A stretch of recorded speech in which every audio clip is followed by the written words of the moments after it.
Hi hello welcome to hash tag నా పేరు జకీర్. ఆంధ్రప్రదేశ్ ముఖ్యమంత్రి చంద్రబాబు నాయుడు తమ పార్టీ కార్యకర్తల గురించి చాలా గొప్పగా మాట్లాడాడు. నిజంగా ఇది హర్షించదగిన విషయం. సాధారణంగా రాజకీయ పార్టీలో జరిగే విషయం ఏంటంటే ప్రతిపక్షంలో ఉన్నప్పుడు మాత్రమే కార్యకర్తలు గుర్తుకొస్తారు. అధికారంలోకి వచ్చేసిన తర్వాత అంటే ప్రభుత్వంలోకి వచ్చేసిన తర్వాత ఇక అధికార యంత్రాంగము, ఆ తర్వాత తన కుటుంబము, లేకపోతే కుటుంబంలో ఉన్న వాళ్లకు ఆస్తులు ఎట్లా పోగు చేయాలి అండ్ సంపద ఎట్లా పోగు చేసి పెట్టాలి, లేకుంటే ఇప్పుడు అధికార యంత్రాంగం ఎట్లా పనిచేయాలి, పరిపాలన వ్యవహారాలు, వీటన్నిటిలో బిజీ అయిపోయినట్టుగా నటించి కార్యకర్తల్ని విస్మరించిన సందర్భాలు అనేక పార్టీలు మనం చూస్తూ వస్తున్నాం. తెలుగుదేశం పార్టీ కూడా ఆ తప్పు చేసిందని చంద్రబాబు నాయుడు ఒప్పుకుంటున్నాడు. చంద్రబాబు నాయుడిని మనము ప్రశంసించి తీరాలి. ఎందుకంటే ఆయన ఇక్కడ మనం ఈ పేపర్ క్లిప్ చూస్తున్నాం. ఈ పేపర్ క్లిప్లో చూడండి, ఈ పేపర్ మహానాడు అనే పేపర్. ఈ పేపర్లో చాలా క్లియర్గా ఇకపై కార్యకర్త అలిగే సమస్య లేదని చెప్పారు. అలగడానికి వీలు లేదనే పరిస్థితి కల్పిస్తానని ఆయన హామీ ఇచ్చాడు. కనుక పార్టీ ఓడిపోదని చెప్పారు. చూడండి, ఇప్పుడు తెలుగుదేశం పార్టీ గెలవడానికి ఓడిపోవడానికి కూడా కార్యకర్తలే కారణం అన్నది ఆయన ఒక విశ్లేషణ, ఆయన నిర్ధారణ. ఇది అందుకే చెప్పారు చంద్రబాబు నాయుడు వాస్తవాలు మాట్లాడుతున్నాడు. ఆయన ఏమన్నాడు, కార్యకర్తలు అడిగినప్పుడు పార్టీ ఓడిపోయింది. అంటే 2024 జగన్ హయాంలో, అంతకుముందు 2019 సమయంలో కార్యకర్తల్ని తాము పట్టించుకోని కారణంగా, నిర్లక్ష్యం చేసిన కారణంగా, కార్యకర్తలు అలిగిన కారణంగా టీడీపీ ఓడిపోయిందని ఆయన ఒప్పుకున్నాడు. అండ్ నెక్స్ట్ అట్లాగే ఇప్పుడు కార్యకర్తలు కాళ్ళను ఎగరేసుకొని తిరగండి కూడా చంద్రబాబు నాయుడు పిలుపునిచ్చారు. ఏ పని జరిగినా సరే కార్యకర్తల ద్వారానే జరగాలని కూడా ఆయన కార్యకర్తలకు గొప్ప ఉత్సాహాన్ని ఇచ్చాడు. ఆ తర్వాత కార్యకర్తలందరినీ ఆదుకునే బాధ్యత పార్టీ నాయకత్వాన్ని, ఇది మామూలుగా సహజంగా చెప్పేదే. అలాగే కార్యకర్తలను ఆర్థికంగా పైకి తీసుకొచ్చే కార్యక్రమాన్ని కూడా ఒకటి రూపొందిస్తున్నట్టు చెప్పాడు. ఇది చాలా ఇంపార్టెంట్ ఎలిమెంట్ ఈ పర్టికులర్ స్పీచ్లో. ఉమ్మడి విశాఖ జిల్లా పార్టీ కార్యకర్తల నాయకుల సమావేశంలో చంద్రబాబు నాయుడు మాట్లాడుతూ ఈ రకమైన కామెంట్ చేశాడు. అంటే కార్యకర్తల్ని కూడా, అంటే నాయకులంటే ఏదో రకంగా పదవులు చేసుకుంటారనో, లేకపోతే ఎమ్మెల్యేలు మంత్రులు అయిన తర్వాత ఆటోమేటిక్గా వాళ్ళకు వచ్చే వ్యవహారాలు ఇవన్నీ కూడా మనందరికీ తెలుసు. వేరే కార్యకర్తలు అనేవాళ్ళు ఎప్పుడు జెండా మోస్తున్న వాళ్ళుగానే ఉంటారు ఎన్నో ఏళ్ల తరబడి. మనం చాలా పార్టీలు చూస్తుంటాం. కాంగ్రెస్ కావచ్చు, బీజేపీ కావచ్చు, టీడీపీ కావచ్చు, బీఆర్ఎస్ కావచ్చు, ఏ పార్టీ కూడా మినహాయింపు కాదు. కార్యకర్తలుగా దశాబ్దాల తరబడి జెండాలు మోస్తూ, ఫ్లెక్సీలు మోస్తూ వాళ్ళ జీవితం అలాగే అంతరించిపోయిన సందర్భాలు చాలా ఉన్నాయి. కనుక చంద్రబాబు నాయుడు ఇప్పుడు ఏం చేస్తున్నాడంటే కార్యకర్తల పునాదితో తెలుగుదేశం పార్టీని పునర్నిర్మించాలనే ఒక సంకల్పంతో ఉన్నట్టుగా మనకు కనిపిస్తుంది. అందుకని ఆయన ఈ వ్యాఖ్యలను చేశాడు.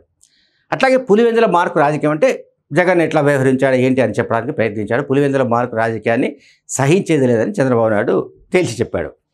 సో స్థూలంగా మనకేమర్థమవుతుందంటే చంద్రబాబు నాయుడు నిజం ఒప్పుకుంటున్నాడు. అంటే ఇక్కడ నేను చెప్పదలుచుకుని ఏంటంటే ఏ రాజకీయ నాయకుడైనా సరే, ఏ పార్టీ అధ్యక్షుడైనా సరే, అండ్ ముఖ్యమంత్రి స్థాయిలో ఉన్నా సరే, వాళ్ళు గతంలో తాము ఎందుకు ఓడిపోయాము, దానికి రీజన్స్ ఏంటి, వాటికి సంబంధించిన ఆత్మ పరిశీలన అవసరం, ఆత్మవిమర్శ అవసరం. ఆత్మవిమర్శ చేసుకుంటే తప్ప తప్పులను సరిదిద్దుకోవడానికి వీల్లేదు. మనం దిద్దుబాటు అంటాం. ఆ తప్పులు సరిదిద్దుకోకపోతే మళ్ళీ తప్పులు రిపీట్ అయ్యే అవకాశం ఉంది. ఇప్పుడు నేను మళ్ళీ ఇక్కడ తెలంగాణ రాజకీయాల గురించి ఒక మాట చెప్తాను. తెలంగాణ పాలిటిక్స్లో కేసీఆర్ను అందరూ ఏమనుకున్నారు, అప్రతిహత నాయకుడు అనుకున్నారు. అప్రతిహత అంటే తిరుగులేని నాయకుడు అని అనుకున్నారు. ఎప్పటిదాకా అనుకున్నారు, 2014 నుంచి 2023 డిసెంబర్ దాకా అనుకున్నారు. రేవంత్ రెడ్డి రూపంలో ఒక సునామీ వచ్చి ఈ మొత్తం మహాపర్వతం లాంటి కేసీఆర్ను కూలదోసి పారేస్తుందని కేసీఆర్ ఊహించి ఉండకపోవచ్చు, అది వేరే విషయం. కానీ రాజకీయాల్లో అటువంటి పరిణామాలే జరుగుతాయి. కానీ కేసీఆర్ ఎప్పుడు కూడా ఈ రకంగా మాట్లాడే సందర్భాలు లేవు. పోనీ ఇప్పుడు ప్రతిపక్షంలోకి వచ్చాడు కేసీఆర్. ఇటువంటిది ఒక భారీ కార్యకర్తల సమావేశాన్ని నిర్వహించి తాము చేసిన తప్పుల్ని ఒప్పుకోవడానికి ఏమైనా ప్రయత్నాలు చేశాడా అంటే అటువంటిది ఏది మనకు కనిపించట్లేదు. అక్కడక్కడ బీఆర్ఎస్ వర్కింగ్ ప్రెసిడెంట్ కేటీఆర్ ఏదో మాట్లాడుతూ ఉంటాడు క్యాజువల్గా, అంటే అది కూడా ఏదో దాని ఏమంటాం మామూలుగా అట్లా మాట్లాడేట్టుగా ఫార్మల్గా మాట్లాడేస్తాడు. ఏదో మేము కూడా కొన్ని పొరపాట్లు చేశాము వాటిని సరిదిద్దుకుంటామని చెప్తారు తప్ప పాయింట్అవుట్ చేసి కార్యకర్తల్ని పట్టించుకున్న దాఖలాలు బీఆర్ఎస్ హయాంలో ఎప్పుడు లేవు. 2014-2023 దాకా కేసీఆర్ ముఖ్యమంత్రిగా ఉన్న కాలంలో బీఆర్ఎస్ పార్టీ కార్యకర్తల్ని పట్టించుకున్న నాయకుడే లేడు. ఎందుకంటే ఆ పార్టీ ఎమ్మెల్యేలనే పార్టీ అధ్యక్షులుగా చేయడం వల్ల ఆ కాన్స్టిట్యూన్సీలలో ఆ జిల్లాల్లో ఆ ఎమ్మెల్యేలే సామంతరాజులుగా మారిపోయారు. సో వాళ్ళు చెప్పిందే వేదం. అటువంటి పరిస్థితుల్లో ఇంకా వాళ్ళు కార్యకర్తల్ని లెక్క చేసే పరిస్థితి ఏమీ లేదు. వాళ్ళు లెక్క చేయలేదు. ఎమ్మెల్యేలు కార్యకర్తలను లెక్క చేయలేదు, ఎమ్మెల్యేలను ముఖ్యమంత్రి లెక్క చేయలేదు. చూడండి, సో ఇదంతా కూడా మళ్ళీ కార్యకర్తల దగ్గరికి వస్తే బీఆర్ఎస్ పార్టీ కార్యకర్తలు ఎవరయ్యా అంటే ఇప్పుడు ఎవరైనా కనిపిస్తున్నారంటే వాళ్ళంతా కూడా నాకు తెలిసి ఏదో రకంగా ప్రభుత్వం ఉన్న కాలంలో ఏదో రకమైన ప్రయోజనం పొందిన వాళ్ళే. అంతకు మించి డెడికేటెడ్గా రైట్ మళ్ళా తెలంగాణ పార్టీ రావాలి, టీఆర్ఎస్ రావాలి, బీఆర్ఎస్ రావాలి, కేసీఆర్ మళ్ళీ రావాలి, కేటీఆర్ మళ్ళీ రావాలి అని బలంగా కోరుకునేవాళ్ళు, అంటే సిన్సియర్గా కోరుకునేవాళ్ళు చాలా తక్కువ.